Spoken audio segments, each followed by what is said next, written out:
Hello दोस्तों, good evening. आप सब कैसे हो? आई होप आप सब बहुत ही अच्छे होंगे। बहुत बहुत स्वागत है आपका कोर्सेस पॉइंट यूट्यूब चैनल पर। इस चैनल पर दोस्तों हम एमएड एंट्रेंस एग्ज़ाम की तैयारी करवाते हैं और जितने भी एमएड एंट्रेंस एग्ज़ाम के एस्पिरेंट्स हैं उनको फॉर्म भरने से लेकर उनका काउंसलिंग होने तक उनको हम गाइडेंस करते हैं इस चैनल के थ्रू। तो ये चैनल आपके लिए बहुत ही हेल्पफुल होगा। और इस चैनल पर ऐसा नहीं है कि सिर्फ एमएड एंट्रेंस तक ही हम सीमित हैं। जब आपका काउंसलिंग के थ्रू स्टेट या सेंट्रल किसी भी यूनिवर्सिटी में एडमिशन हो जाता है तो भी आपको इस चैनल पर एमएड का जो 2 साल का पूरा सिलेबस है उस पे बेस्ड आपको क्लासेस देखने को मिलती हैं। एमएड में जब आपका एडमिशन हो जाता है तो मैं आपको फिलोसफिकल फाउंडेशन ऑफ एजुकेशन का पेपर पढ़ाता हूँ। आप देख सकते हैं इस चैनल का रिकॉर्ड है कि हमने फर्स्ट सेमेस्टर वालों को भी क्लास कराया था इस चैनल के थ्रू। सेकंड सेमेस्टर की भी वीडियोज अपलोड हो रही हैं जिनका एमएड में एडमिशन हो गया है उनके लिए। तो हमारा साथ आपके साथ बहुत लंबा रहने वाला है। अगर आप हमसे जुड़ के रहते हैं तो आगे जाके आप नेट एजुकेशन की तैयारी करना चाहते हैं तो भी हम आपको मदद करेंगे। और इसके साथ ही साथ एजुकेशन के क्षेत्र में आप कैसे आगे तक जा सकते हैं, क्या अपॉर्चुनिटी आपके लिए बन सकती है, वो हम आपको गाइडेंस करते रहेंगे। तो दोस्तों, ये जो एमएड एंट्रेंस एग्ज़ाम की क्लास आज हम अटेंड कर रहे हैं इसमें मैं 2 महत्वपूर्ण बातें आपको बता दूं। सबसे पहले कि मैं आपको मनोविज्ञान वाला पोर्शन पढ़ा रहा हूँ, साइकोलॉजी वाला पोर्शन पढ़ा रहा हूँ। मनोविज्ञान के ऊपर मैं 2 तरह की क्लास ले रहा हूँ। एक तो थ्योरी की क्लास मैं ले रहा हूँ, मनोविज्ञान के जितने भी टॉपिक हैं उस पे सबकी थ्योरी की क्लास ले रहा हूँ और पर्टिकुलर टॉपिक पे प्रैक्टिस सेट की भी मैं क्लास ले रहा हूँ। तो मैं सबसे पहले क्या करता हूँ, जैसे कोई भी टॉपिक है आपका मनोविज्ञान वाला तो उस पे मैं आपको पहले थ्योरी पढ़ा देता हूँ और उसी के दूसरे दिन मैं आपको उसका प्रैक्टिस सेट भी कराता हूँ। तो इस तरीके से मैं पढ़ा रहा हूँ। और मनोविज्ञान के ऊपर ऑलरेडी मैंने 10 वीडियो लेक्चर थ्योरी के पढ़ाए हुए हैं और 7 वीडियो लेक्चर प्रैक्टिस सेट के हैं। तो ये 17 क्लासें आपको देख लेनी है। अगर ये 17 क्लासेस आप देख लेते हैं तो साइकोलॉजी के अंदर से ऐसा कोई भी प्रश्न आपको एग्जाम में नहीं मिलेगा जिसको कि आप सॉल्व नहीं कर पाएंगे। मनोविज्ञान के अंदर अभी कुछ टॉपिक बचे हैं जिनको कि मैं नहीं पढ़ा पाया हूँ।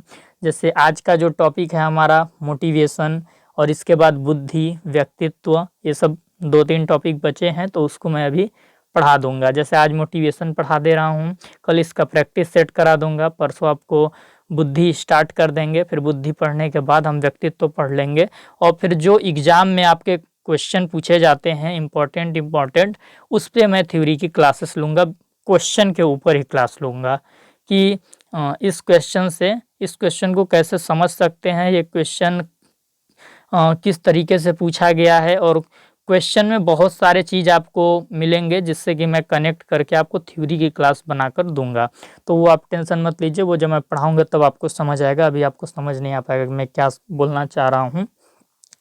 तो ये जो मनोविज्ञान की 17 क्लासेस हैं उसको आप कैसे देखेंगे, इसके लिए मैं आपको एक उपाय बता दे रहा हूँ। वीडियो के डिस्क्रिप्शन में आपको जाना है, दोनों ही प्लेलिस्ट का लिंक मैं आपको वहाँ पे दे दूँगा। दोनों ही प्लेलिस्ट का लिंक मैं वहाँ पे आपको वीडियो के डिस्क्रिप्शन में दे दूंगा।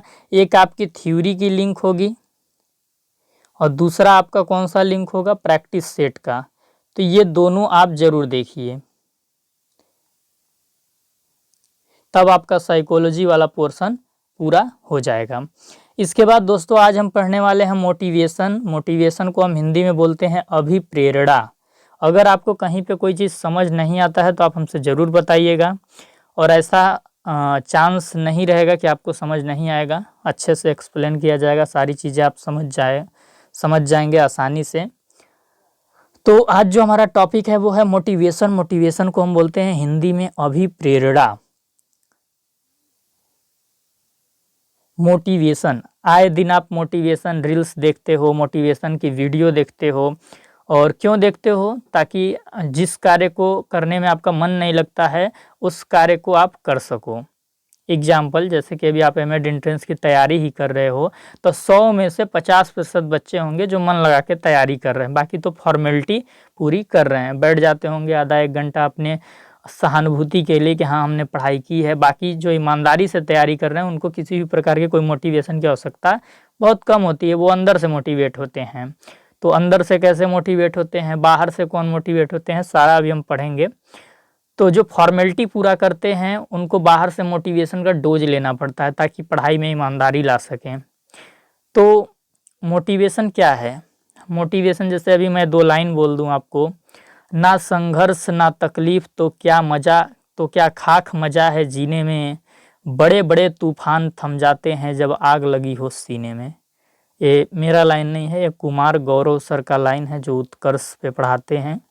उनकी आवाज़ मेरे को काफ़ी पसंद है, तो मैं उनके स्टेटमेंट्स को सुनता रहता हूँ और उनकी जो वॉइस है, जो आवाज़ है, मुझे बहुत ही स्ट्रांग लगती है, मुझे बहुत ऊर्जा देती है। तो अपने मोटिवेशन के लिए तो मैं उनके द्वारा जो शायरी वो बोलते हैं मैं उसको सुन लेता हूँ, बहुत काफ़ी रहता है मेरे मोटिवेशन के लिए। ठीक, तो चलिए अब थ्योरी पे आ जाते हैं कि मोटिवेशन है क्या, अभिप्रेरणा है क्या, अभिप्रेरणा किसे बोलते हैं। तो motivation is pre requisite for meaningful learning. अगर आपको मीनिंगफुल लर्निंग करना है, एक अर्थपूर्ण अधिगम करना है, मतलब ऐसा अधिगम करना है जिससे आपके व्यवहार में स्थायी रूप से परिवर्तन आ सके, तो मोटिवेशन उसके लिए पहली अनिवार्य चीज़ है। कैसी चीज़ है, पहली अनिवार्य चीज़ है। अगर मोटिवेशन नहीं है तो फिर आप मीनिंगफुल लर्निंग नहीं कर सकते। तो यानी आपको कोई भी लर्निंग करनी है तो उसके लिए सबसे पहला चीज़ क्या है, मोटिवेशन। ये चीज़ आपको समझनी है। फिर इसके बाद क्या है, मोटिवेशन की एक परिभाषा हम देख लेते हैं। मोटिवेशन इज अ प्रोसेस, क्या है, प्रोसेस है, प्रक्रिया है। कैसी प्रक्रिया है, टू बिगिन, यानी किसी भी कार्य को स्टार्ट करना है तो उसके लिए हमें मोटिवेशन चाहिए।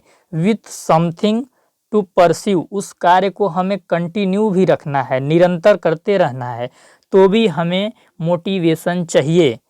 और उसके बाद दैट अचीव दैट, और उस कार्य में हम बेहतर परिणाम पा सकें, इसके लिए भी मोटिवेशन जरूरी होता है। तो अपने लक्ष्य के प्राप्ति के लिए मोटिवेशन जरूरी है। लक्ष्य निर्देशित व्यवहार करने के लिए मोटिवेशन की आवश्यकता है। लक्ष्य निर्देशित व्यवहार में आप कैसे निरंतरता बनाए रखेंगे, उसके लिए भी मोटिवेशन की ज़रूरत होती है।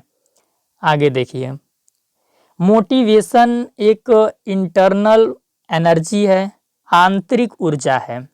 चाहे आप बाहर से मोटिवेट हो रहे हो, चाहे आप अंदर से मोटिवेट हो रहे हो, लेकिन मोटिवेशन ऊर्जा कैसी है, इंटरनल एनर्जी है, इंटरनल फोर्स है। फिर इसके बाद क्या है, स्किनर ने भी एक परिभाषा दिया है मोटिवेशन के संबंध में। स्किनर यानी बीएफ स्किनर, व्यवहारवाद से जो आते हैं। तो स्किनर ने क्या परिभाषा दिया है, मोटिवेशन इज एनएच, एनएच यानी नेशनल हाईवे। उन्होंने मोटिवेशन को नेशनल हाईवे बताया है, किसके लिए, फॉर लर्निंग। उनका परिभाषा है motivation is national highway for learning. तो नेशनल हाईवे का मतलब क्या होता है, ऐसा हाईवे जहां पर जो गाड़ियां होती हैं वो बहुत ही तेजी के साथ चलती है, कोई रुकावट नहीं होती है, एकदम रोड एकदम साफ होता है, रोड एकदम साफ होता है और गाड़ी एकदम स्पीड के साथ आगे बढ़ते जाती है। आप देखे होंगे हाईवे पे जो बाइक होते हैं, जो गाड़ी होते हैं, एकदम बहुत ही स्पीड के साथ आती जाती हैं। तो ये क्या बोल रहा है कि जो मोटिवेशन होता है ना, ये नेशनल हाईवे है, किसके लिए, लर्निंग के लिए। अगर आपको कोई अधिगम करना है, कोई लर्निंग करनी है, तो अगर आपके पास मोटिवेशन है तो फिर आप एकदम धारा प्रवाह लर्निंग करेंगे, आप सीखते ही जाएंगे, सीखते ही जाएंगे, कभी भी रुकेंगे नहीं। तो मोटिवेशन ऐसा चीज़ है। जैसे कि हम लोग टीचिंग के प्रोफेशन में अभी हैं, हम लोग पढ़ाते हैं, आप भी आगे जाके पढ़ाओगे, तो हम लोग नई नई चीज़ें जीवन भर सीखना चाहते हैं। जो टीचर के लाइन में आ गया, मतलब ऐसा नहीं है कि बस टीचर बनने तक ही हम पढ़ते हैं। टीचर बनने के लिए जिस दिन से हम पढ़ाई शुरू करते हैं और जब तक हमारा जीवन रहेगा तब तक हमको पढ़ना है। तो हम अपने आखिरी सांस तक कब पढ़ पाते हैं, जब हमारे अंदर मोटिवेशन होता है, हमको अच्छे से टीचिंग करनी होती है, अपने टीचिंग को इफेक्टिव बनाना होता है, तभी जाके हम हमेशा पढ़ते हैं। तो मोटिवेशन क्या है, नेशनल हाईवे है लर्निंग के लिए, जहाँ पे गाड़ियाँ धारा के साथ चलती हैं, धारा प्रवाह के साथ चलती हैं। इसके बाद अगर हम मोटिवेशन शब्द का उत्पत्ति देखें, इसके शाब्दिक इसका उत्पत्ति देखें कि ये मोटिवेशन शब्द आया कहाँ से है, तो इसमें क्या पता चलता है हमें कि जो मोटिवेशन है वो लैटिन भाषा के मोटम शब्द से आया है। MOTUM, लैटिन भाषा के मोटम शब्द से आपका मोटिवेशन आया है। मोटम का अर्थ होता है टू मूव, यानी गति में होना। किसी भी कार्य को करने के लिए जब हम गति में होते हैं तो उसको मोटिवेशन बोलते हैं। तो ये तो बात हो गया लैटिन शब्द से। अगर हम अंग्रेजी भाषा के शब्द पे जाएं तो अंग्रेजी भाषा के शब्द में क्या है कि जो मोटिवेशन है वो मोटिव शब्द से बना है। ये भी आपको देखने को मिलेगा, एक मोटम और दूसरा मोटिव। तो मोटम लैटिन भाषा के शब्द से मोटिवेशन निकला है, और अगर अंग्रेजी में बात करें तो मोटिव शब्द से मोटिवेशन निकला है। मोटिव का अर्थ होता है नीड। नीड को हिंदी में हम बोलते हैं आवश्यकता। जब हमें आवश्यकता होती है किसी चीज़ की तो हमें मोटिवेशन हमारे अंदर अपने आप आ जाता है, और जो चीज़ हमें ड्राइव करती है उसी को हम मोटिवेशन बोलते हैं। पहले हमारे पास क्या आता है, सबसे पहले नीड आती है, कोई आवश्यकता आती है, और वो आवश्यकता हमें ड्राइव करती है, और जब हम ड्राइव होते हैं तो उसी को हम बोलते हैं कि हम मोटिवेटेड हो गए हैं। तो ड्राइव से ही मोटिवेशन आता है। फिर इसके बाद अब हम मोटिवेशन के टाइप्स देखेंगे कि मोटिवेशन के प्रकार कितने हैं। तो जो मोटिवेशन के प्रकार हैं, दो प्रकार के मोटिवेशन होते हैं। एक तो इंटरनल मोटिवेशन, जिसे कि हम आंतरिक अभिप्रेरणा भी बोलते हैं, या फिर पॉजिटिव मोटिवेशन भी इसको बोलते हैं, या फिर इसी को हम इंट्रिंसिक मोटिवेशन भी बोलते हैं।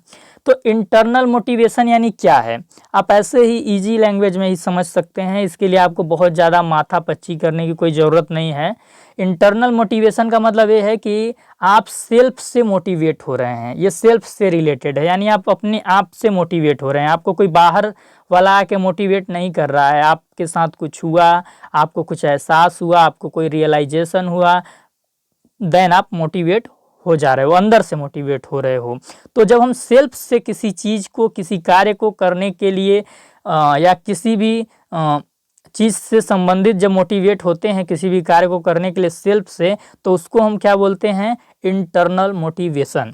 इंटरनल मोटिवेशन का क्या है, इसका स्वयं में ही अंत है। It's an and in itself, इसका स्वयं में ही अंत है। मतलब ये चीज़ है कि किसी कार्य को करने के लिए अगर हमको इंटरनल मोटिवेशन चाहिए तो फिर ये बाहर की चीज़ों से हमें कोई मतलब नहीं है, ये हम खुद से ही मोटिवेट होंगे। अगर हम खुद से मोटिवेट हो गए तो फिर हमको कोई बाहर का मोटिवेट फिर नहीं कर सकता। और तो इसीलिए कहा जा रहा है इसका स्वयं में ही अंत है। इंटरनल मोटिवेशन कहाँ से आती है, स्वयं से आती है। स्वयं से आ गई, काम खत्म, दूसरे से नहीं आएगी। तो इसलिए ये चीज़ कहा है। तो इंटरनल मोटिवेशन मतलब क्या, कि हम स्वयं से जब मोटिवेट होते हैं तो। इसके बाद जो मोटिवेशन का दूसरा प्रकार है वो है एक्सटर्नल मोटिवेशन, जिससे कि हम बोलते हैं बाह्य अभिप्रेरणा। नेगेटिव मोटिवेशन भी इसको बोल सकते हैं, या फिर एक्सट्रिंसिक मोटिवेशन भी इसको हम बोल सकते हैं। एक्सटर्नल मोटिवेशन कहाँ से आता है, जब कोई बाहर से हमें मोटिवेट करता है, किसी दूसरे व्यक्ति द्वारा जब हम मोटिवेट होते हैं। जैसे हमारे टीचर हमें मोटिवेट कर सकते हैं, हमारे पेरेंट, हमारे पीयर्स ग्रुप के द्वारा जब हम मोटिवेट होते हैं, या यूट्यूब पर हम कोई वीडियो वगैरह देख लेते हैं, उसमें कोई व्यक्ति हमको मोटिवेट करता है। जैसे संदीप माहेश्वरी का आप देख लेते हो, विवेक बिंद्रा का देख लेते हो, तो वो क्या हो गया, एक्सटर्नल मोटिवेशन हो गया। आप बाहर से कोई सोर्स ले रहे हो और उस सोर्स के द्वारा आप मोटिवेट हो रहे हो, तो दैट इज एक्सटर्नल मोटिवेशन। और जो हम जब सेल्फ से मोटिवेट हो रहे थे, अपने से मोटिवेट हो रहे थे, थिंकिंग करके, सोच के, समझ के, किसी चीज़ को देख के, तो वो क्या था, इंटरनल मोटिवेशन था। ये चीज़ आप ध्यान में रखिए। इसके बाद हम आ जाते हैं मोटिव शब्द का थोड़ा सा हम बैकग्राउंड देखते हैं या अर्थ देखते हैं। तो मोटिव का मतलब क्या होता है, नीड। मैंने अभी आपको बताया था, मोटिव इंग्लिश शब्द है जिससे कि मोटिवेशन शब्द निकला है। तो मोटिव का अर्थ होता है नीड, नीड का अर्थ होता है आवश्यकता। तो जो मोटिव होता है ये दो प्रकार का होता है। एक तो बायोलॉजिकल मोटिव होता है, जिसे कि हम कहते हैं जैविक आवश्यकता। तो जो बायोलॉजिकल मोटिव होता है उसमें मूलभूत आवश्यकताएं आ जाती हैं, रोटी, कपड़ा, मकान, शिक्षा, ये सब।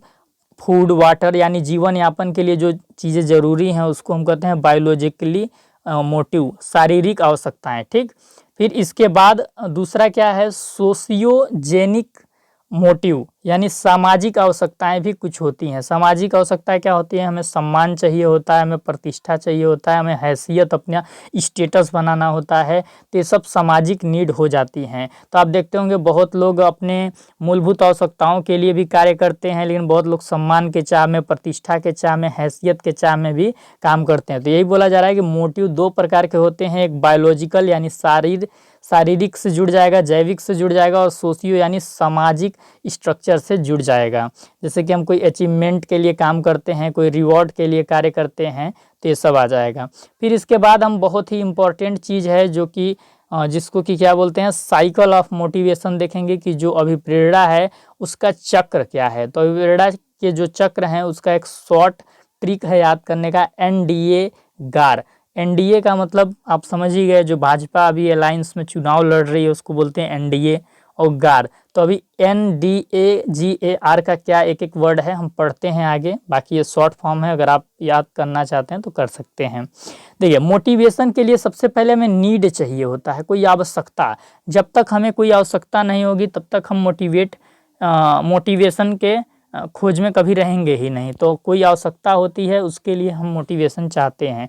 तो मोटिवेशन का जो चक्र है आवश्यकता से स्टार्ट होता है, फिर कोई ड्राइव चाहिए होता है हमें जो हमें चलाएगा, यानी कोई फोर्स चाहिए होता है, कोई एनर्जी चाहिए होता है जो हमें अंदर से उस कार्य को करने के लिए प्रेरित करेगा या फिर उत्तेजना पैदा करेगा। तो जैसे ही ड्राइव आ जाता है, कोई चलाने वाला चालक आ जाता है, तो फिर हमारे अंदर अराउजल उत्पन्न होता है। अराउजल को हम उत्तेजना बोलते हैं, यानी उस कार्य को करने की चाहत हमारे अंदर थोड़ा ज़्यादा उत्पन्न होने लगती है। फिर इसके बाद हम क्या करते हैं, गोल डायरेक्टेड बिहेवियर करते हैं। जिस लक्ष्य, जिस आवश्यकता, जो हमारा आवश्यकता हमारी थी, उस आवश्यकता को पूरा करने के लिए हम क्रिया करने लगते हैं। और जब हम गोल डायरेक्टेड बिहेवियर करते हैं तो हमें अचीवमेंट मिल जाता है, यानी उपलब्धि मिल जाता है। और जैसे ही हमें उपलब्धि मिलता है हमारा मोटिवेशन खत्म हो जाता है, हमारा मोटिवेशन लो हो जाता है। और इसके बाद जब हमारा मोटिवेशन कम हो जाता है तो हमारा उत्तेजना भी कम हो जाता है, जिसको कि हम बोलेंगे रिडक्शन ऑफ एराउजल, छठवां पद। इसके बाद क्या होगा, फिर कोई नई नीड आएगी, और फिर कोई नई नीड आएगी तो फिर कोई ड्राइव होगा जो हमें उस नीड के लिए चलाएगा, फिर अराउजल उत्पन्न होगा, फिर हम गोल डायरेक्टेड बिहेवियर करेंगे, फिर हम अचीवमेंट पा जाएंगे, और फिर रिडक्शन ऑफ एराउजल यानी हमारी उत्तेजना में, हमारे मोटिवेशन में कमी आ जाएगी। तो मोटिवेशन का चक्र यही है, कुल 6 चरण हैं, आप देख सकते हैं, need, drive, arousal, goal directed behaviour, achievement, reduction of arousal. एक एग्जाम्पल हम देख लेते हैं जिससे कि आपको ये चीज़ आसानी से समझ में आ जाए। सबसे पहले नीड हमें नौकरी है, हमें नौकरी चाहिए। अब नौकरी हमें क्यों चाहिए भाई, वजह भी तो होगी। हो सकती है हमारी पारिवारिक स्थिति थोड़ी दयनीय है, इकोनॉमिकल कंडीशंस हमारा थोड़ा वीक है, घर में पैसे की कमी है, इसलिए हमें नौकरी चाहिए। तो घर में जो पैसे की कमी है, जो घर में आर्थिक स्थिति हमारी कमज़ोर है, वो हमें नौकरी पाने के लिए विवश करेगी, नहीं नौकरी पालो और घर की पारिवारिक स्थिति को बदल दो। तो ये हमें ड्राइव करेगी नौकरी पाने के लिए। अब पारिवारिक स्थिति हमने दयनीय देखा और हमें पता है कि जब हम नौकरी के द्वारा इस चीज़ को बदल सकते हैं तो फिर अराउजल हमारे अंदर उत्पन्न होगा, उत्तेजना। तब हमसे बैठा नहीं जाएगा शांति से, हमारे सीने में आग पैदा होगा, हर हालत में एक्शन करना है। अब नौकरी के लिए पढ़ाई करनी है और दिन रात जी तोड़ पढ़ाई करनी है। तो फिर इसके बाद अराउजल उत्पन्न हो गया, फिर हम क्या करेंगे, गोल डायरेक्टेड बिहेवियर शुरू करेंगे। यूट्यूब से पढ़ेंगे, बुक्स से पढ़ेंगे, कोई बैच ले लेंगे और प्रिपरेशन एकदम अच्छे से शुरू कर देंगे, लगातार प्रिपरेशन करेंगे कुछ दिन तक।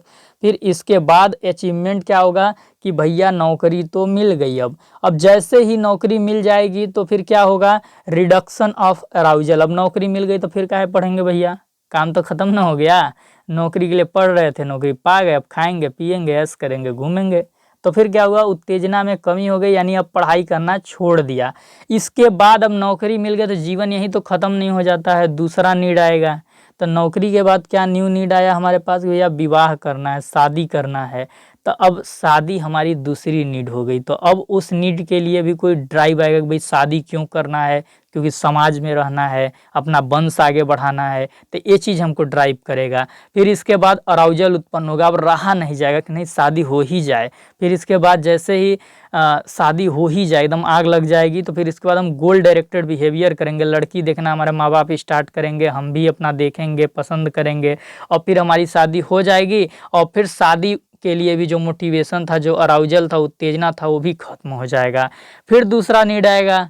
तो फिर ऐसे ही ये जो साइकिल है घूमता रहता है, यानी कि एक नीड खत्म हुआ, दूसरी नीड आएगी, और मोटिवेशन की जो प्रक्रिया है ये निरंतर चलते रहती है। तो आई होप ये मोटिवेशन की प्रक्रिया को आप समझ गए होंगे। इसके बाद दोस्तों कुछ मोटिवेशन की थ्योरियां हैं, अभिप्रेरणा के कुछ सिद्धांत हैं जो कि महत्वपूर्ण हैं। यदि आप इस टॉपिक को पूरा ब्रॉड लेवल पे पढ़ना चाहते हैं तो आपको थ्योरी पढ़ना ही पड़ेगा, वरना आप एग्जाम में फंस सकते हैं। तो हमारा तो काम ही होता है, जब हम आपको पढ़ाते हैं तो ऐसा पढ़ाते हैं कि मतलब कोई भी कन्फ्यूजन या फिर संशय वाली स्थिति बरकरार न रहे, पूरा चीज़ आपको बता दें, ताकि जब आप एग्ज़ाम में बैठें तो आपको रोने वाला काम ना हो, उदास ना होना पड़े। तो इसलिए थोड़ी वीडियो लेक्चर धीरे धीरे आती है, रोज़ वीडियो नहीं आ पाती है, लेकिन ये जान लीजिए कि मेरे द्वारा जितना भी लेक्चर लिया जाएगा ऐसा लेक्चर होगा कि जिसको देख लेने के बाद एग्ज़ाम में वो टॉपिक से तो आप नहीं ही फंसेंगे, ये मेरी गारंटी है। ठीक, तो चलिए देखिए थ्योरीज ऑफ मोटिवेशन, जिसे कि हम हिंदी में क्या बोलेंगे, अभिप्रेरणा के सिद्धांत। तो जो अभिप्रेरणा के सिद्धांत हैं, इसमें सबसे पहला जो सिद्धांत आपका आता है वो है इंस्टिंक्ट्स थ्योरी, जिसको कि मैकडूगल ने दिया था, और इसे हिंदी में हम बोलते हैं प्रवृत्तियों का सिद्धांत।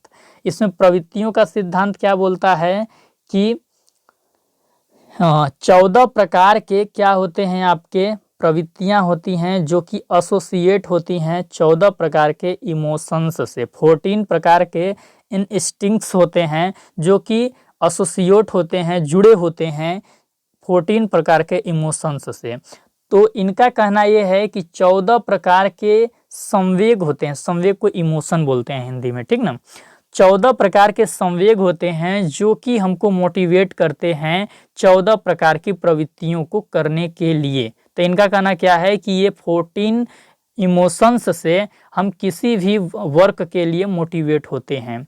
ठीक, तो ये इनका कहना मतलब ये है कि जो 14 प्रकार के इमोशंस हैं यही हमें मोटिवेट करती हैं 14 प्रकार के इंस्टिंक्ट्स को करने के लिए। तो मोटिवेशन मतलब कहाँ से आता है, 14 प्रकार के संवेग से आता है, ये अपने थ्योरी में यही बोले हैं। जो 14 प्रकार के संवेग हैं आप देख सकते हैं। एंगर यानी क्रोध ऐसा संवेग है जिससे कि आप युद्ध करने जाते हैं तो आप क्रोध जब आपके अंदर आता है तो आप युद्ध करने के लिए मोटिवेट होते हैं। इसके बाद जब आपके अंदर घृणा आता है तो फिर आप रिपल्सन के लिए मोटिवेट होते हैं, विकर्षण किसी से आप दूर हो जाते हैं। और जब आप आश्चर्य होते हैं, जब आपके अंदर आश्चर्य वाली फीलिंग आती है तो आपके अंदर कोई जिज्ञासा होता है। ठीक, क्रियोसिटी से मतलब क्रियोसिटी आश्चर्य से आती है। फिर इसके बाद क्या है कि आत्महीनता ऐसा संवेग है, नेगेटिव सेल्फ फीलिंग ऐसा संवेग है जिससे कि आप अपने आप को अधीन समझने लगते हैं और फिर किसी के सामने झुक जाते हैं। ठीक, फिर इसके बाद भूख ऐसा संवेग है जिससे कि आप भोजन की तलाश के लिए मोटिवेट होते हैं। जब तक आपको भूख नहीं लगेगी, भूख वाला संवेग नहीं आएगा, तब तक आप भोजन के लिए तलाश में नहीं जाएंगे। हवस एक ऐसा संवेग है जो आपको सेक्स के लिए मोटिवेट करता है, यौन क्रिया के लिए मोटिवेट करता है। हवस जब आपके अंदर हवस वाला संवेग आता है तो फिर आप सेक्स के लिए मोटिवेट होते हो। फिर इसके बाद लव इमोशन, ये संवेग जब आता है तो माता पिता अपने बच्चों की देखभाल करते हैं, तो जब हम किसी की देखभाल करते हैं तो लव वाला संवेग होता है। अकेलापन का जब संवेग हमारे पास आता है, जब हम अपने आप को लोनली फील करने लगते हैं तो फिर हम समूह में रहना चाहते हैं, ग्रुप में रहना चाहते हैं। फिर इसके बाद जब हमारे अंदर डर आ जाता है तो हम पलायन करना चाहते हैं, वहाँ से भाग जाते हैं जिस जगह पे रहते हैं। जब हमारे अंदर तनाव का संवेग आता है तो फिर हम क्या करते हैं, किसी से निवेदन करने लगते हैं, अपील करने लगते हैं। फिर इसके बाद अगर हम अपने आप को श्रेष्ठ दिखाना चाहते हैं, हमारे अंदर पॉजिटिव सेल्फ फीलिंग होती है, अहम वाली फीलिंग होती है, आई एम अ श्रेष्ठ, आई एम अच्छा, हम एक अच्छे व्यक्ति हैं, तो फिर हम क्या करते हैं, स्वयं का दावा करने लगते हैं, अपना आत्म प्रदर्शन करने लगते हैं। यानी स्वयं को सिद्ध करने के लिए हम स्टेटमेंट देने लगते हैं कि मैंने तो ऐसा किया था, मेरे इतने नंबर आए थे और मैं जो कर सकता हूँ ये कोई नहीं कर सकता, मेरी ये उपलब्धि है। तो ये चीज़ है। फिर फीलिंग ऑफ क्रिएटिवनेस का संवेग जब आता है तो व्यक्ति रचना करना चाहता है, कंस्ट्रक्टिवनेस हो जाता है, वो रचनाओं की ओर बढ़ने लगता है। फिर इसके बाद क्या है, फीलिंग ऑफ ऑनरशिप की जब संवेग हमारे अंदर आता है, फीलिंग ऑफ ऑनरशिप का क्या मतलब, स्वामित्व की भावना जब आपके अंदर आती है, अधिकार की भावना आती है, तो आप अर्जन करना चाहते हैं, कुछ भी पाना चाहते हैं, कुछ भी ग्रहण करना चाहते हैं। तो और लास्ट क्या है आपका, जब आपके अंदर मनोरंजन का संवेग आता है, अम्यूजमेंट का, तो आप क्या करना चाहते हैं, कोई हंसी वाली चीज़ें देखते हैं, कोई मनोरंजन वाली चीज़ें देखते हैं। तो एक बार मैं इंग्लिश में भी सारे आपके प्रवृत्ति और संवेग पढ़ के बता देता हूँ, जिसको कि आप याद कर लेना। कॉम्बर्ट और पग्नसिटी का संवेग है एंगर, रिपल्सन का संवेग है डिस्गस्टिंग हेट, क्रियोसिटी का है वंडर, संबिशन का है negative self feeling, food seeking का है अपेटाइट, और फिर इसके बाद क्या है, सेक्स का है लस्ट, पेरेंटल केयर का है टेंडर इमोशन लव, ग्रीगेरियसनेस का है लोनलीनेस, स्कैप का है फियर, अपील का है डिस्ट्रेस, और सेल्फ अजर्सन का है आपका पॉजिटिव सेल्फ लर्निंग, कंस्ट्रक्टिवनेस का है फीलिंग ऑफ क्रिएटिवनेस, एक्यूसिटिवनेस का है आपका फीलिंग ऑफ ऑनरशिप, लाफ्टर का है आपका अम्यूजमेंट। तो ये 14 प्रकार के जो संवेग है, ये हमें सभी कार्यों को करने के लिए क्या करते हैं, अभिप्रेरित करते हैं। तो मैकडूगल अपने थ्योरी में यही कहते हैं कि ये 14 प्रकार के संवेगों की ही वजह से हम जितने भी कार्य करते हैं, उन सभी कार्यों से इन संवेगों का कनेक्शन होता है। जब हम क्रोधित होते हैं तो लड़ने लगते हैं, जब हमारे अंदर प्यार की फीलिंग आती है तो फिर हम किसी का केयर करने लगते हैं, देखभाल करने लगते हैं, जब हमारे अंदर हवस की फीलिंग आती है, यानी कामुकता की फीलिंग आती है, तो हम सेक्स करना चाहते हैं, जब हमारे अंदर डर आता है तो हम वहाँ से भाग जाते हैं, जब हमारे अंदर मनोरंजन की फीलिंग आती है, संवेग आता है, तो फिर हम क्या करते हैं, कोई मूवी देखते हैं, कोई गाना सुनते हैं, यानी मनोरंजन करने लगते हैं। तो इनका कहना यही है। अब हम दूसरी थ्योरी को पढ़ेंगे। ये सारे 14 प्रकार के संवेग आप जरूर याद कर लीजिएगा और 14 प्रकार की प्रवृत्तियां भी याद कर लीजिएगा। दूसरा मैस्लो ने थ्योरी दिया है, अब्राहम मैस्लो, जिनका थ्योरी है नीड हियरार्की, आवश्यकता या पदानुक्रम का सिद्धांत। ये क्या कहते हैं कि मोटिवेशन 5 तरह की आवश्यकता से जन्म लेती है। जैसे जैसे व्यक्ति एक स्टेप को अचीव कर लेता है, वो नेक्स्ट स्टेप की ओर आगे बढ़ता है। इसमें क्रम महत्वपूर्ण है, पहले से डायरेक्ट चौथे पे नहीं जा सकते हैं। इनका कहना क्या है कि व्यक्ति 5 प्रकार की आवश्यकताओं के वजह से मोटिवेट होता है, किसी भी कार्य को करने के लिए वो तैयार होता है 5 प्रकार की आवश्यकताओं के वजह से। और इनका कहना क्या है कि जो 5 प्रकार की आवश्यकता हैं 1 2 3 4 5, तो जब तक आप पहली आवश्यकता को पूरा नहीं कर लेते तब तक आप दूसरी आवश्यकता पे नहीं जा सकते। पहली को पूरा करेंगे दूसरी पे आएंगे, दूसरी को पूरा करेंगे तीसरी पे आएंगे। आप डायरेक्ट पहले से तीसरे पे या पहले से चौथे पे नहीं आ सकते, इसमें क्रम महत्वपूर्ण है, ऐसा अब्राहम मैस्लो कहते हैं। आइए चित्र के माध्यम से आप और अच्छे से समझ सकते हैं। 5 प्रकार की आवश्यकताएं हैं। सबसे पहला जो आवश्यकता है वो है आपका फिजियोलॉजिकल, जिसको कि हम बोलते हैं शारीरिक आवश्यकता। शारीरिक आवश्यकता में क्या आ जाएगा, जीवन यापन से संबंधित आवश्यकता आपका आ जाएगा। जैसे कि आप देख सकते हैं यहाँ पे लिखा हुआ है फूड वाटर स्लीप सेक्स, शरीर से संबंधित जितनी भी आवश्यकता है वो आपका फिजियोलॉजिकल पहले वाले चरण में आ जाएगा। और जब आप शारीरिक आवश्यकता पूरा कर लेते हैं तो फिर ये सेफ्टी यानी सुरक्षा की आवश्यकता आ जाती है। सुरक्षा की अवस्था में आप भविष्य का चिंता करने लगते हैं। आप 10,000 कमा लेते हैं, सोचते हैं 2-3 लाख रुपया बैंक में भी डाल लें ताकि जब बुढ़ाएंगे तो दिक्कत ना हो, तो भविष्य का भी चिंता करके काम करने लगते हैं। तो एक सुरक्षा की आवश्यकता होती है। फिर इसके बाद लव या बिलोंगिंग की आवश्यकता होती है। फिर इसके बाद आपको लगता है कि चलो भैया मूलभूत आवश्यकताएं पूरी हो गई, थोड़ा सा हम सुरक्षा के लिए भी काम कर लिए, अब जीवन में कुछ अपना कोई अपना देखभाल करने वाला भी होना चाहिए, तो आप शादी कर लेते हैं, दोस्ती बना लेते हैं, तो ये भी एक प्रकार की आवश्यकता होती है। फिर इसके बाद क्या है, स्टीम की आवश्यकता होती है। स्टीम यानी सम्मान या प्रतिष्ठा की मांग, तो इसकी भी आवश्यकता आपको होती है। सामाजिक, इसको आप कह सकते हैं सामाजिक आवश्यकता, तो सम्मान और प्रतिष्ठा के मांग में भी आप काम करते हैं। आप अपना स्टेटस बनाना चाहते हैं, अपना एक हैसियत बनाना चाहते हैं, इसके लिए भी कार्य करते हैं। और सबसे लास्ट स्टेप जो है और सबसे इम्पोर्टेंट भी है, ये थोड़ा ब्रॉड है, इसको समझने में थोड़ा मेहनत लगता है, वो है आपका सेल्फ एक्चुअलाइजेशन, जिसे कि हम हिंदी में बोलते हैं आत्मसिद्धिकरण। ये पांचवा आवश्यकता है और सबसे ऊपर के लेवल का आवश्यकता है।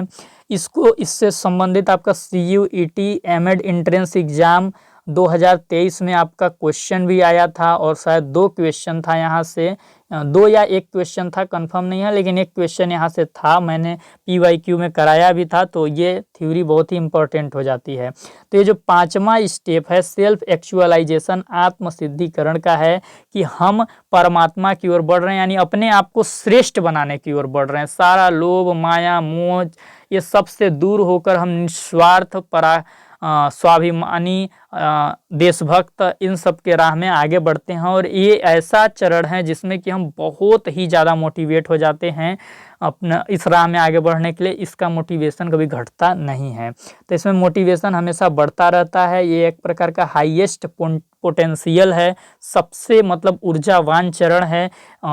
जब हम आत्मसिद्धिकरण की चाह में आगे बढ़ जाते हैं तो फिर कुछ नहीं दिखता है, घर बार, नौकरी, पैसा, धन, जेवर जेवरात सब खत्म कर देना चाहते हैं, और अपने आप को श्रेष्ठ यानी बेहतर संस्करण के बनने की ओर में हम आगे बढ़ते जाते हैं। ठीक, इसको बोलते हैं बिंग ग्रोथ नीड्स की, यानी इसका ग्रोथ मतलब होता रहेगा। तो ये जो आपका 1 से 4 तक का आवश्यकता है, 1 से 4 तक की आवश्यकता को हम बोलते हैं डिफिशियंसी नीड्स। ये पूर्ण होने पर मोटिवेशन कम होने लगता है। जैसे ही आपका शारीरिक आवश्यकता पूरा होगा तो इसका मोटिवेशन आपका कम हो जाएगा। फिर सेफ्टी वाले का होगा, ये पूरा होगा तो ये भी खत्म हो जाएगा। लव वाले का पूरा होगा तो ये भी खत्म हो जाएगा। लेकिन जो सेल्फ एक्चुअलाइजेशन वाला स्टेप है, इसमें आपका मोटिवेशन कम नहीं होता है, इसमें लगातार आपका बढ़ते रहता है। तो ये चीज़ है। तो इनका कहना क्या है कि 5 प्रकार की ये जो नीड हैं, ये 5 प्रकार की नीड से ही हम किसी भी कार्य को करने के लिए मोटिवेट होते हैं। मैकडूगल क्या बोलते हैं कि 14 प्रकार के संवेग हमको मोटिवेट करते हैं किसी भी कार्य को करने के लिए। और ये जो अब्राहम मैस्लो हैं, ये बोलते हैं कि 5 प्रकार की जो आवश्यकताएं हैं वो हमें मोटिवेट करती हैं किसी भी कार्य को करने के लिए। फिर इसके बाद तीसरा थ्योरी क्या है, तीसरा थ्योरी है आपका अचीवमेंट मोटिवेशन, जिसको कि हम हिंदी में बोलते हैं, हिंदी में इसको हम क्या बोलते हैं, उपलब्धि अभिप्रेरणा। उपलब्धि अभिप्रेरणा, इसमें क्या है, किसी उपलब्धि के लिए हम मोटिवेट होते हैं। आपको कुछ उपलब्धि चाहिए इसलिए आप अभिप्रेरित हैं। नौकरी चाहिए, एमएड एंट्रेंस एग्जाम, एमएड में आपको एक सीट सरकारी चाहिए यूनिवर्सिटी कैंपस की, या फिर एडेड गवर्नमेंट कॉलेज की एडेड सीट चाहिए, जिसके लिए आप मोटिवेट हैं। आपको एक विशेष प्रकार का महारत यानी मास्टरी भी चाहिए, इसके लिए भी आप मोटिवेट हैं किसी क्षेत्र में। जैसे कि मैं अभी टीचिंग के प्रोफेशन में हूँ और मेरा एम है कि मैं एक अच्छा वाला टीचर बन पाऊँ। अच्छा वाला टीचर मतलब क्या, कि लर्नर के आवश्यकता के साथ कोई समझौता न किया जाए। लर्नर का जो भी आवश्यकता है, लर्नर का जो भी लर्निंग स्टाइल है, जो भी इंडिविजुअल उसका डिफरेंसेस हैं, उसके साथ कोई भी कॉम्प्रोमाइज़ मैं नहीं कर सकता। बिल्कुल उसी के हिसाब से उसको मैं एजुकेशन देना चाहूँगा और उसको टीचिंग कराना चाहूँगा। तो ये होता है अच्छा वाला टीचर। तो इसमें क्या है कि हम अपने टीचिंग को कैसे इफ़ेक्टिव बना सकें, कैसे उसको बेहतर बना सकें, इसके लिए मैं काम करता हूँ। तो जब हमें किसी चीज़ में महारत चाहिए होता है, मास्टरी हासिल करना होता है, तो भी हम मोटिवेट होते हैं और उस क्षेत्र में काम करते जाते हैं। इसके प्रतिपादक जो हैं वो हैं डेविड मैकक्लीलैंड, और इस थ्योरी में इनके साथ जो सहयोगी थे वो हैं एटकिंसन। तो ये नाम आपको याद रखना है कि अचीवमेंट मोटिवेशन की जो थ्योरी दिए थे वे थे डेविड मैकक्लीलैंड, और इस थ्योरी में इनके साथ जो सहयोगी थे वे थे एटकिंसन। तो इसका एक कोटेशन है जिसके द्वारा आप इस थ्योरी को एकदम एक लाइन में समझ सकते हैं। वो कोटेशन ये है, आपने नवाजुद्दीन सिद्दीकी का एक मूवी देखा होगा, मूवी का नाम मेरे को याद नहीं आ रहा है अभी दिमाग में, लेकिन उसका डायलॉग आपको जरूर याद होगा, जब तक तोड़ेंगे नहीं तब तक छोड़ेंगे नहीं। वो एक पहाड़ या पर्वत में रास्ता बनाना चाहता है, तो इस संबंध में बोलता है। तो अचीवमेंट मोटिवेशन ऐसा ही होता है कि जब तक हम उस अचीवमेंट को हासिल नहीं कर लेते तब तक हमारा कार्य नहीं रुकेगा उस चीज़ के लिए। तो जब तक तोड़ेंगे नहीं तब तक छोड़ेंगे नहीं, इससे आप याद कर सकते हैं। फिर जो अगला थ्योरी है, वो अगला थ्योरी आपका है साइको एनालिसिस, जिसको कि हम हिंदी में बोलते हैं मनोविश्लेषणवाद। इसके जनक सिगमंड फ्राइड को बोला जाता है। और ये क्या बोलते हैं कि जो हमारे ईड में जो अतृप्त दमित इच्छाएं होती हैं, जो हमारे अनकॉन्शियस माइंड में अतृप्त या दमित इच्छाएं हैं, वो हमको अभिप्रेरित करते हैं, हमको ड्राइव करते हैं और हमको मोटिवेट करते हैं, इनका कहना ये है। फिर इसके बाद जो पांचवा थ्योरी है वो है आपका ओरिएंटेशन थ्योरी, अभिविन्यास सिद्धांत या अनुस्थापन का सिद्धांत या दिशा निर्देश का सिद्धांत इसको हम बोलते हैं। इसमें क्या होता है कि तीन चीज़ें होती हैं, ये तीन चीज़ें हमें किसी कार्य को करने के लिए मोटिवेट करती हैं। पहला क्या है, परफॉर्मेंस ओरिएंटेशन। हमें किसी भी कार्य में परफॉर्मेंस अच्छा करना होता है, हाई लेवल पे परफॉर्मेंस करना होता है, तो उसके लिए हम मोटिवेट होकर काम करते हैं। दूसरा फेलियर अवॉइडेंस, किसी चीज़ में हम फेलियर से बचने के लिए भी कार्य करते हैं। जैसे कि मैं 12वीं क्लास में जब पढ़ता था और मैं गलती से मैथ ले लिया था, ऐसा नहीं था कि मेरा मैथ बहुत कमज़ोर था, लेकिन शुरुआत दौर से मेरा जो इंटरेस्ट था वो कला वाले क्षेत्र में था। मैं सामाजिक चीज़ों का अध्ययन ज़्यादा करना चाहता था, जैसे इतिहास, ज्योग्राफी, भूगोल, राजनीति विज्ञान, पॉलिटिकल साइंस, इकोनॉमिक्स, समाजशास्त्र। इस समय मेरा मन थोड़ा ज़्यादा लगता था। लेकिन मेरे जो क्लासमेट्स थे वो 10th पास करने के बाद मैथ लेने लगे, तो इज्जत और सम्मान की चाह में कि मेरा वैल्यू कम मत हो जाए उनके सामने, मैंने भी मैथ लिया। अब आता तो था नहीं अच्छे से मैथ, तो फेलियर के चलते कि मैं मैथ में फेल ना हो जाऊं, इसलिए मैं खूब पढ़ाई करने लगा, खूब सवाल लगाने लगा और मेरे नंबर भी ठीक ठाक आ गए। तो मेरे नंबर मतलब ए ग्रेड में आए, अच्छे आए, ठीक ठाक, मैं खुश भी था। तो फेलियर से बचने के लिए भी हम मोटिवेट होकर कोई काम करते हैं। और तीसरा क्या है, तीसरा इसमें है मास्टरी ओरिएंटेशन, यानी बेस्ट करने के लिए। किसी क्षेत्र में हम कुछ बेस्ट बनना चाहते हैं, बेस्ट करना चाहते हैं, तो भी हम मोटिवेट होते हैं। तो जो ओरिएंटेशन थ्योरी है ये क्या बोलती है, बेस्ट परफॉर्मेंस के लिए मोटिवेट हम होते हैं, फेलियर अवॉइडेंस से मोटिवेट होते हैं और मास्टरी से मोटिवेट होते हैं। तो ये चीज़ें हमें याद रखना है। इसके बाद बिहेवियरिज्म का भी हम अप्रोच देख लेते हैं कि बिहेवियरिज्म जो है वो मोटिवेशन को लेके क्या बोलता है, मोटिवेशन के लिए इसकी क्या धारणा है, मोटिवेशन के संबंध में ये क्या कहता है। तो जो व्यवहारवाद है वो मोटिवेशन के लिए कहता है कि मोटिवेशन इज इन एक्सटर्नल, क्योंकि व्यवहारवाद क्या है, व्यवहार को मानता है। जो हम क्रिया करते हैं, जो हमारे व्यवहार में झलकता है, जो हम एक्टिविटीज करते हैं, ये इसको वैल्यू देता है व्यवहारवाद। तो ये क्या बोलता है कि जो अभिप्रेरणा है ना, ये ब्राह्य रूप है, ये ब्राह्य रूप में दिखता है, आंतरिक रूप में नहीं दिखता है, क्योंकि व्यवहारवाद ब्राह्य रूप को मानता है, वो व्यवहार को मानता है कि जो दिखेगा हम उसी को मानेंगे। तो इसके हिसाब से जो मोटिवेशन है, हम रिवॉर्ड के लिए मोटिवेशन हो जाते हैं, हम किसी पनिशमेंट को पाकर मोटिवेट हो जाते हैं। तो यानी जो दिख रहा है कि हमको कोई अवार्ड चाहिए इसलिए मोटिवेट हो रहे हैं, या फिर हमको कोई दंड दे दिया, कोई बेइज्जती मिल गई, इसके लिए हम मोटिवेट होकर कार्य कर रहे हैं। तो इसका मानना ये है। थोड़ा थोड़ा आप कॉन्सेप्ट समझ लीजिए, हो सकता है एग्जाम में पूछ दे तो आपको कुछ मदद मिल जाए। जो अगला अप्रोच है वो है आपका ह्यूमनिस्टिक, मानवतावाद हिंदी में बोलते हैं। ये क्या बोलता है, इसमें आप देखे होंगे अभी मानवतावाद की मैंने थ्योरी बताई, अब्राहम मैस्लो का जो नीड हियरार्की का थ्योरी था, ये इसी संप्रदाय का है।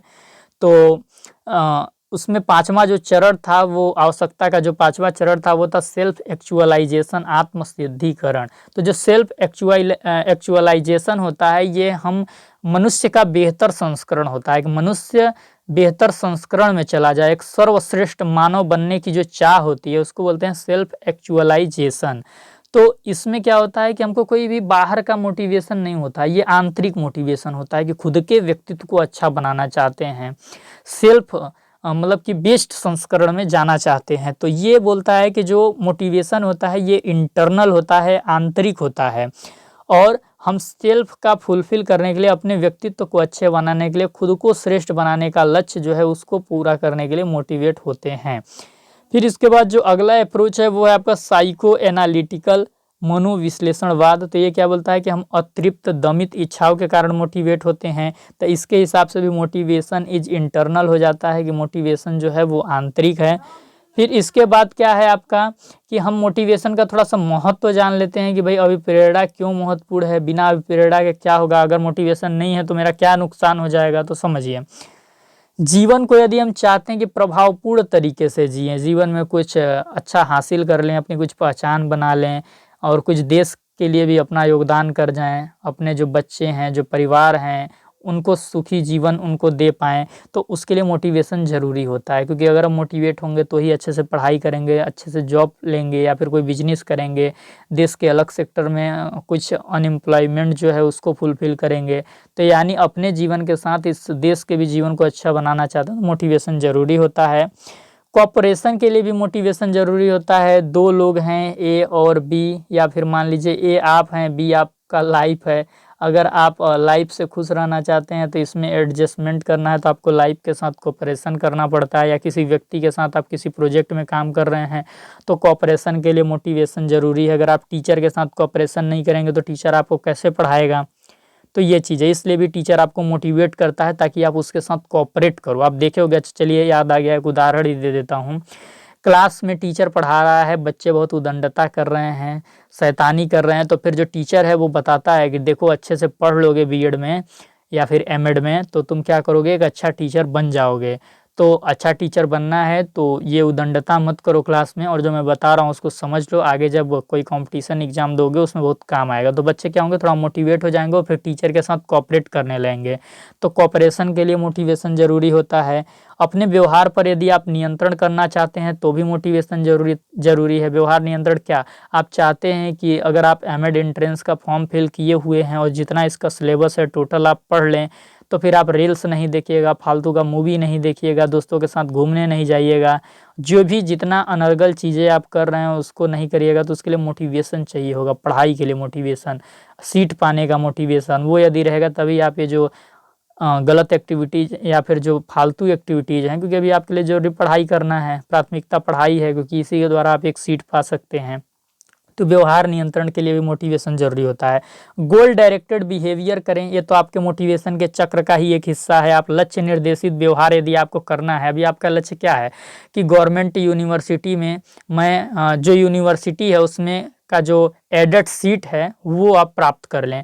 तो एडेड सीट प्राप्त करना आपका एक लक्ष्य है और उसके लिए आप व्यवहार करते हैं। तो जब आप अपना लक्ष्य के लिए व्यवहार करना चाहते हैं तो आपको मोटिवेशन चाहिए होता है। भाई आप यूनिवर्सिटी से एमएड क्यों करना चाहते हैं, मोटिवेशन 2-3 चीज़ आपको ड्राइव कर रहा होगा। वो क्या होगा, हो सकता है आपके पास उतने पर्याप्त पैसे नहीं होंगे कि प्राइवेट कॉलेज से करें। दूसरा हो सकता है आप बेहतर पढ़ाई करना चाहते होंगे, कुछ सीखना चाहते होंगे, कुछ लर्निंग करना चाहते होंगे, तो इसके लिए आप जा रहे हैं। फिर इसके बाद क्या है कि अगर आप इफ़ेक्टिव लर्निंग करना चाहते हैं, कुछ अच्छा सीखना चाहते हैं प्रभावशाली तरीके से, तो भी मोटिवेशन चाहिए। क्लास में तो हर कोई पढ़ता है, लेकिन टीचर की एक एक बात को ध्यान से सुनने वाला वही लड़का होता है जो पढ़ाई के लिए अंदर से मोटिवेट होता है। तो इसका उदाहरण भी आप समझ ही सकते हैं। फिर इसके बाद पर्सनैलिटी डेवलपमेंट, यानी खुद के व्यक्तित्व को अच्छा बनाना होता है, तो भी आपको मोटिवेशन चाहिए होता है। भाई हम बेहतर क्यों बने, इसलिए बने कि समाज देश में अपना एक पहचान बना के जाएं, लोग हमारा उदाहरण दें, तो इसलिए भी मोटिवेशन चाहिए होता है। ठीक है, अब तो हम जान गए कि भैया मोटिवेशन का महत्व क्या है, क्या महत्व होता है मोटिवेशन का। लेकिन इस मोटिवेशन को डेवलप कैसे करेंगे। आप एक टीचर बन गए, अब क्लास में आपको भैया बच्चों को अपने मोटिवेट करना है, स्टूडेंट को मोटिवेट करना है, वो आपके साथ कोऑपरेशन नहीं कर रहे हैं, कोऑपरेट नहीं कर रहे हैं पढ़ने के लिए, कोई भी ढंग से कुछ काम ही नहीं कर रहा, आ रहे हैं सब बच्चे शैतानी कर रहे हैं, एक दूसरे से लड़ रहे हैं, कापी फाड़ दे रहे हैं, तब इनके अंदर आप मोटिवेशन कैसे लाइएगा। ये सबसे बड़ा टास्क है कि आप शिक्षा, कोई भी चीज़ का कंटेंट का आप स्टडी तो कर लेते हैं, लेकिन उसको इम्प्लीमेंट कैसे करेंगे, ये चीज़ आपके अंदर आइडिया होना चाहिए। इसी को बोलते हैं कि आप प्रैक्टिकली पढ़ाई किए हैं। तो थ्योरेटिकल पढ़ाई करने से स्टूडेंट का विकास नहीं होता है, उसको प्रैक्टिकली भी नॉलेज रखना चाहिए। तो देखिए, अगर हम क्लास में बच्चे को मोटिवेट करना चाहते हैं तो सबसे पहले हम उसकी नीड से उसको आइडेंटिफाई कराएंगे कि उसकी नीड क्या है। हम उसको समझाएंगे कि तुम पढ़ने आए हो, तो अगर अभी पढ़ लोगे तो तुम आगे जाके डॉक्टर बन सकते हो, इंजीनियर बन सकते हो, अपने क्षेत्र में पहचान बना सकते हो, वो हम लेवल के हिसाब से मोटिवेशन में उसको नीड्स से आइडेंटिफाई करेंगे। जो अगर 10 में पढ़ने वाला बच्चा है तो उसको बताएंगे कि अगर तुम 10 में अच्छे से पढ़ लेते हो तो तुम 12th भी अच्छे से पास कर पाओगे। अगर तुम 10 में ही सारे चीज़ों को अच्छे से नहीं पढ़ोगे तो तुम 12th फेल हो जाओगे। तो ये उसके लिए मोटिवेशन का काम करेगा। अगर बीएड का बच्चा है तो हम उसे बताएंगे कि अगर तुम अच्छे से नहीं पढ़ोगे, अच्छा टीचर नहीं बनोगे, वही क्लास में जाओगे, नर्वस हो जाओगे, बच्चे तुम्हारा मजाक उड़ा देंगे, तो पढ़ लो। तो पहला चीज़ हम क्या करेंगे कि जो बच्चे की नीड है उससे उसको आइडेंटिफाई कराएंगे। और दूसरा क्या होगा कि उसे रॉन्ग आउटपुट भी हम दिखा सकते हैं। रॉन्ग आउटपुट का मतलब क्या है, उसे समझा सकते हैं कि देखो तुम अभी 10 में पढ़ रहे हो, तुम अच्छे से पढ़ाई नहीं कर रहे हो, और तुम अगर फेल हो जाते हो तो मजदूरी करोगे, बीड़ी के कारखाने में मजदूरी करोगे, कपड़ा के कारखाने में मजदूरी करोगे, ईटा मसाला का काम करोगे। तो ये जब वो इमेजिन करेगा कि या मैं तो ईटा मसाला का काम कर रहा हूँ, मेरा जो जीवन है वो उतना बेहतर नहीं बन पाया जितना कि बेहतर हम बनाना चाहते थे, तो भी वो मोटिवेट हो सकता है। तो उसको रॉन्ग आउटपुट दिखा के भी हम मोटिवेट कर सकते हैं। और उसे कल्पना करने के लिए भी हम बोलेंगे कि भैया तुम इमेजिन करो कि तुम ईटा मसाला का काम कर रहे हो या किसी राखड़ फैक्ट्री में हो, तुम्हारा पूरा हाथ गंदा हो जा रहा है, तो वो पढ़ने के लिए मोटिवेट हो सकता है। ठीक, हाँ, लेकिन जब आप उसे ये चीज़ इमेजिन कराइए तो आपका ये भी आपको ध्यान रहे कि किसी भी प्रोफेशन के प्रति आप नेगेटिविटी नहीं फैलाएंगे। आप उसको बताएंगे कि देखो तुम ईटा मसाला में काम करने वाले मजदूर बनोगे, और अगर थोड़ा सा पढ़ाई कर लेते हो तो तुम ऐसे बन पाओगे कि तुम अपना खुद का इंडस्ट्री में वर्क कर पाओगे और उनको लीड कर पाओगे, तो तुम थोड़ा कुछ ज़्यादा कर पाओगे। तो इस प्रकार से आपको बताना है। फिर इसके बाद क्या है कि लेवल आप एस्पिरेशन बढ़ा दीजिए। जैसे कि कोई बच्चा क्या होता है कि उसका एस्पिरेशन तो पहले से फिक्स होता है कि हमको टीचर बनना है, लेकिन उसका जो टीचर बनने की चाहत होती है ना, वो उतना ज़्यादा मतलब कि क्या बोलते हैं उसको, उस लेवल पे नहीं होता है कि मतलब उसके अंदर आग पैदा हो रहा है। बस उसने सोच लिया कि हाँ टीचर बनना है, लेकिन उसके अंदर एक चाहत पैदा कीजिए और उसके प्रोफेशन के प्रति अगर आप उसके आकांक्षा का स्तर आप बढ़ा दीजिए। अगर आप ऐसा करने में सक्सेस, जो आकांक्षा का स्तर आप कैसे बढ़ा सकते हैं, कोई उदाहरण देकर, कोई आंकड़ा बताकर। तो जैसे कि आप बता सकते हैं कि देखो खान सर टीचर बने हैं, विकास दिव्यकीर्ति सर आज टीचर हैं, दुनिया पूरा उनको जानती है, उनका सम्मान करती है, तो उसकी जो आकांक्षा का स्तर है वो बढ़ जाएगा। और जब उसके एस्पिरेशन का लेवल बढ़ जाएगा तो भी वो अंदर से मोटिवेट हो जाएगा और फिर पढ़ना चाहेगा। एक एग्जाम्पल यहाँ पे हम लिए हैं, मैंने देखा नहीं तो मैं यही बता देता। जैसे आपको समाज सेवा करनी थी, ये आपका क्या था, लक्ष्य था। तो हम उसको बताएंगे कि जब आपको समाज सेवा करनी थी तो फिर शांत क्यों बैठे हैं, अच्छा मौका है अभी समाज सेवा करने का। समाज में गलत कार्य हो रहे हैं उसके खिलाफ आप आंदोलन कीजिए, लोगों को इंसाफ दिलाइए। तो इस प्रकार से आकांक्षा का स्तर उसका हम बढ़ा सकते हैं।